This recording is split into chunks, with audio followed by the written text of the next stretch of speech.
Hi friends, welcome to VIP வஸ்னி channel. இன்றைக்கி என்ன பார்க்க போகிறோன்னா, மீன் மாதிரி நம்ம இன்றைக்கி வாழைக்காய் வச்சு ஃப்ரை பண்ணி தான் எடுக்க போகிறோம். அதே டேஸ்ட்டில் நமக்கு ஒரு வெஜிடேரியன் கிடைக்கும். வாழைக்காயில் மசாலா உதிராமல் நமக்கு நல்ல ஒரு டேஸ்ட்டில் நல்லா ஃப்ரை பண்ணி நம்ம சாப்பிட போகிறோம். வெஜிடேரியன் மீல்ஸ்க்கெலாம் வச்சு சாப்பிட்டிங்கன்னா செம்ம காம்பினேஷனாக இருக்கும். ஸோ வாழைக்காய் ஃப்ரை எப்படி பண்ண போகிறோம் தான் பார்க்க போகிறோம். வீடியோஸ்குள்ளே போகலாம் வாங்க. வீடியோ ஸ்கிப் பண்ணாமல் லாஸ்ட் வரைக்கும் பாருங்கள். அப்போ தான் எப்படி பண்ணேன் தெரியும். ஃபஸ்ட் டைம் சேனலில் பார்க்குறவங்க வந்தீங்கன்னா சப்ஸ்கிரைப் பண்ண கொஞ்சம் கிளிக் பண்ணிக்கோங்க. பக்கத்தில் இருக்கிற பெல் ஐக்கானை கிளிக் பண்ணும்போது ஆல்ன்ற ஆப்ஷன் கொடுத்தீங்கன்னா நான் போகிற வீடியோஸ்லாம் ஆன் த ஸ்பாட்டில் வந்து சேரும். வாங்க வீடியோஸ்க்குள்ளே போகலாம். இன்றைக்கி நான் 2 வாழைக்காய் தான் எடுத்திருக்கேன். இந்த 2 வாழைக்காய் வச்சு நம்ம நிறைய குவான்டிட்டியை நம்ம வாழைக்காய் ஃப்ரை செய்து சாப்பிட போகிறோம். நல்ல ஒரு டேஸ்ட்டான ஒரு எம்மியான ஒரு டேஸ்ட்டும் கிடைக்கும் நமக்கு. ஒரு நான்வெஜிடேரியன் சாப்பிட்ற மாதிரி நமக்கு வெஜிடேரியன் வாழைக்காய் நமக்கு கிடைக்கும். ஸோ ஃபஸ்ட்டு அந்த வாழைக்காய் தோலை ஃபுல்லாக நம்ம நல்லா பீல் பண்ணி எடுத்துக்க போகிறோம். எல்லாத்தையுமே மேலே ஃபுல்லாக நம்ம பீல் பண்ணி எடுத்துகிட்டு நமக்கு லைட்டாக தான் இருக்கணும் அந்த க்ரீன் கலர் லேயரே, ரொம்ப இருக்கக்கூடாது. ஏன்னா நம்ம சாப்பிடும்போது நமக்கு ஒவ்வொரு வாய்க்கும் நமக்கு அந்த வாழைக்காவோட தோல் நமக்கு கிடைக்கும், அது நல்லா இருக்காது. ஸோ அதனால் அந்த தோலை ஃபுல்லாக நம்ம ரிமூவ் பண்ணி எடுத்துகிற போகிறோம். கத்தியாலே ஃபுல்லாக ரிமூவ் பண்ணிக்கலாம், நமக்கு ஈஸியாக தான் இருக்கும். ஸோ இதே மாதிரி நம்ம ஒவ்வொரு வாழைக்காயும் நம்ம இதே மாதிரி நம்ம க்ளீன் பண்ணி எடுத்துக்க போகிறோம். எடுத்ததுக்கப்புறம் நம்ம ரவுண்ட் சர்க்கிளாக நம்ம கட் பண்ணி எடுக்க போகிறோம். வாழைக்காய் நல்லா பச்சையாக இருக்கணும், ரொம்பவும் லைட்டாக பழுத்த இருந்துச்சுன்னா நல்லா இருக்காது நமக்கு. ஸோ அதனால் நல்லா நெத்துன்னு இருக்கணும். ஃப்ரெஷ்ஷாக இருக்கிற வாழைக்காய் பண்ணிங்கன்னா இன்னும் நல்லாயிருக்கும். நமக்கு கட் பண்ணுறதுக்கு நமக்கு குக் பண்ணுறதுக்கு கொஞ்சம் ஈஸியாக இருக்கும். இதே மாதிரி சர்க்கிளாக நம்ம வாழைக்காய் ஃபுல்லாக கட் பண்ணி நம்ம எடுத்துக்க போகிறோம். கட் பண்ண எல்லா வாழைக்காயும் நம்ம ஒரு பிளேட்டில் மாற்றிக்கலாம். இதை நம்ம பாயில் பண்ணி அதுக்கப்புறம் தான் நம்ம ஃப்ரை பண்ண போகிறோம். ஃபஸ்ட்டு நம்ம பாயில் பண்ண ஸ்டார்ட் பண்ணிடலாம். ஸ்டவ் ஆன் பண்ணிக்குவோம். அடுப்பை பற்ற வச்சுக்கலாம். ஒரு பேன் ஒன்று வச்சுக்கலாம். எதுக்கு பேன்னா நம்ம வாழைக்காய் ஃபஸ்ட்டு வேக வைக்க போகிறோம். தேவையான அளவுக்கு ஒரு 2 கிளாஸ் அளவுக்கு தண்ணி சேர்த்துக்கலாம். தண்ணி நல்லா ஸ்டீம் ஆகணும். அப்போ தான் நம்ம வாழைக்காயை போடணும். வாழைக்காய் போட்டு ரொம்ப நேரம் குக் பண்ணக்கூடாது. ஜஸ்ட் ஒரு 1 மினிட் 2 மினிட்ஸ் வச்சா போதும் நமக்கு. ஏன்னா திரும்பி நம்ம ஆயிலில் போட்டு ஃப்ரை பண்ணி தான் எடுக்க போகிறோம். அதனால் வாழைக்காய் ஃபுல்லாக நம்ம தண்ணியில் போட்டு நல்லா 2 நிமிஷம் வேக வைக்க போகிறோம். தேவையான அளவுக்கு உப்பு சேர்த்துக்கலாம். மஞ்சள் தூள் சேர்த்துக்கலாம். ஒரு 1/2 டீஸ்பூன் மஞ்சள் பொடி சேர்த்துக்கலாம். சேர்த்து கரண்டி வச்சு ஃபுல்லாக மிக்ஸ் பண்ணி விட்டு ஒரு 2 நிமிஷம் வெந்துச்சுன்னா போதும். ரொம்ப வேக வச்சுன்னா நமக்கு கரெக்டான ஒரு பதம் நமக்கு கிடைக்காது. ஃப்ரை பண்ணும்போதுலாம் குழஞ்சி போயிடும். ஸோ ஃப்ரை பண்ணி எடுக்கும்போது உடஞ்சி நமக்கு தூள் தூளாகிடும். அதனால் ஒரு 2 நிமிஷம் நமக்கு ஸ்டீம் பண்ணால் போதும் நம்ம வாழைக்காயை. 2 நிமிஷம் கிட்ட ஆயிடுச்சு. சப்போஸ் உங்களுக்கு டவுட்டாக இருக்குது, ரொம்ப குக் பண்ணணும் அப்படின்னு தோணுச்சு அப்படின்னா நீங்கள் கரகியால் வச்சு நீங்கள் ஒவ்வொரு வாழைக்காயும் கூட நீங்கள் அமுக்கி பார்க்கலாம். சப்போஸ் உங்களுக்கு கரெக்டான பதத்தில் இருக்குது, அரை வேக்காடு இருந்தால் போதும். ஸோ எனக்கு அரை வேக்காடு நமக்கு வந்துருச்சு. இப்போ நான் ஒரு பிளேட் எல்லாத்தையும் எடுத்து மாற்றிக்க போகிறேன்.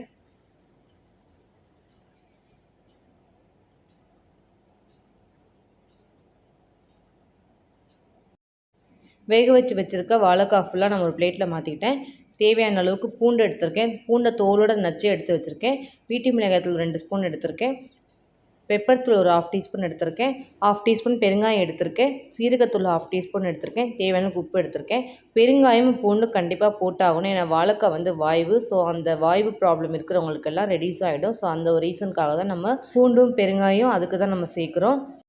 இப்போ நம்ம வாழைக்காய் வந்து மசாலா மிக்ஸ் பண்ண ஸ்டார்ட் பண்ணிடலாம். வீட்டு மிளகாய் 2 ஸ்பூன் எடுத்துருக்கோம், அதையும் சேர்த்துக்கலாம். தேவையான உப்பு எடுத்து வச்சுருக்கேன், அந்த உப்பையும் நம்ம சேர்த்துக்கலாம். ஜீரகத்தூள் 1/2 டீஸ்பூன் சேர்த்துக்கலாம். ஜீரகத்தூள் சேர்த்திங்கன்னா நல்லாயிருக்கும், அந்த ஜீரகத்தோட ஃப்ளேவர் போய் நமக்கு சாப்பிடும்போது. பெப்பர் தூள் 1/2 டீஸ்பூன் சேர்த்துக்கலாம். பெருங்காயம் கம்பல்சரி சேர்த்தே ஆகணும். இப்போ சேர்த்திங்கன்னா சேர்த்துக்கோங்க, இல்லைனா சப்போஸ் ஃப்ரை பண்ணும்போது நீங்கள் லைட்டாக தூவி விட்டு கூட ஃப்ரை பண்ணிக்கலாம். ஸோ நான் அந்த மசாலோட சேர்த்தே நான் மிக்ஸ் பண்ணிக்கிறேன். தேவையான தண்ணி சேர்த்து நல்லா கையை வச்சு நம்ம மசாலா ஃபுல்லாக மிக்ஸ் பண்ணிக்க போகிறோம். ரொம்ப கெட்டியும் இல்லாமல் ரொம்ப தண்ணி இல்லாமல் கரெக்டான பதத்தில் நம்ம மசாலா மிக்ஸ் பண்ணணும். கரெக்டான பதத்தில் இருந்தால் தான் நமக்கு வாழைக்காயில் போய் நமக்கு மசாலாலாம் நல்லா ஊட்டி நமக்கு உதிராமல் கிடைக்கும். ஸோ நம்ம கார்ன்ஃப்ளவர் மாவு எதுவுமே நம்ம சேர்க்கவே இல்லை. வீட்டில் இருக்கிற மசாலாவே வச்சு நமக்கு உதிராமல் நம்ம வாழைக்காய் ஃப்ரை செய்யலாம். நம்ம எடுத்து வச்சுருக்க எல்லா வாழைக்காயும் நம்ம மசாலா மிக்ஸ் பண்ணி வச்சுக்கல இதே மாதிரி நம்ம போட்டு ஒன்று ஒன்றா நம்ம போட்டு பெரட்டி எடுக்க போகிறோம். ஸோ இந்த மாதிரி பண்ணாலும் பண்ணலாம், இல்லைனா ஒரு பிளேட்டில் நம்ம அந்த மசாலா ஃபுல்லாக நம்ம ஊற்றி நல்லா மிக்ஸ் பண்ணி கூட பண்ணலாம். வாழைக்காயில் நல்லா நம்ம போட்ட மிளகாய்த்தூள்லாம் நல்லா நமக்கு மசாலா ஊறினா தான் நமக்கு கரெக்டான ஈக்குவலாக நமக்கு இருக்கும். சாப்பிடும்போது நமக்கு காரம்லாம் நல்லாயிருக்கும். ஸோ அதனால் ஒட்டி இருந்துச்சுன்னா தனியாக எதுவுமே பிரித்து விட்டுட்டு மசாலா ஃபுல்லாக மிக்ஸ் பண்ணி விடுங்க. ஸோ எடுத்து வச்சுக்க எல்லா வாழைக்காயும் நம்ம அந்த மசாலாவில் கொஞ்சம் போட்டு நம்ம இருக்கிறதையும் நம்ம போட்டு இதேமாதிரி நம்ம மிக்ஸ் பண்ணிக்கலாம். நம்ம பண்ணும்போது நமக்கு உடையாது. ஏன்னா நம்ம வந்து ஆல்ரெடி லைட்டாக தான் நம்ம வேக வச்சுருக்கோம். அதனால் உடையாது நமக்கு. ஸோ எல்லாத்தையும் நம்ம மிக்ஸ் பண்ணியாச்சு. ஒரு 1/2 அன் ஹவர் கிட்ட நல்லா ஊற வைப்போம். ஊற வச்சக்கப்புறம் ஃப்ரை பண்ணி எடுத்துகிட்டா சூப்பராக இருக்கும் டேஸ்ட்டு. ஸோ நல்லா ஊறட்டும் அது வரைக்கும். 1/2 அன் ஹவர் கிட்ட ஆயிடுச்சு. இப்போ நம்ம ஃப்ரை பண்ண ஸ்டார்ட் பண்ணிடலாம். ஸ்டவ்வை ஆன் பண்ணிக்கலாம். அடுப்பை பற்ற வச்சுக்கலாம். தோசைக்கல் ஒன்று எடுத்து வச்சுக்கலாம். வீட்டில் நம்ம ஃப்ரை பண்ணுங்கிற தோசைக்கல் ஒன்று எடுத்து வச்சுக்கோங்க. நார்மலாக தோசை ஊற்றுறத தூக்கி நம்ம இந்த மாதிரி ஃப்ரை பண்ணிங்கன்னா தோசை வரவே வராது. அதனால் வேஸ்ட்டு தோசைக்கல் அந்த மாதிரி இருந்தால் ஃப்ரைக்குன்னு யூஸ் பண்ணிக்கோங்க. நான் அந்த மாதிரி வேஸ்ட்டு தோசைக்கல் தான் எடுத்து ஃப்ரைக்கு நான் யூஸ் பண்ணுறேன். தேவையான அளவுக்கு நம்ம எண்ணெய் சேர்த்துக்கலாம். எண்ணெய் நல்லா காஞ்சதுக்கப்புறம் நம்ம எடுத்து வச்சுக்க ஒரு 1/2 டீஸ்பூன் கடுகு சேர்த்துக்கலாம். கடுகு நல்லா பொரியணும். பொரியிற வரைக்கும் கொஞ்சம் வெயிட் பண்ணலாம். கடுகு நல்லா பொரிஞ்சிச்சு. நம்ம எடுத்து வச்சுருக்க பூண்டை சேர்த்துக்கலாம். தோலோடு தான் நான் சேர்த்துருக்கேன். உங்களுக்கு தோல் சப்போஸ் வேண்டாம் அப்படின்னு தோணுச்சுன்னா நீங்கள் வெறும் பூண்டை கூட உரிச்சு கூட சேர்த்துக்கலாம்.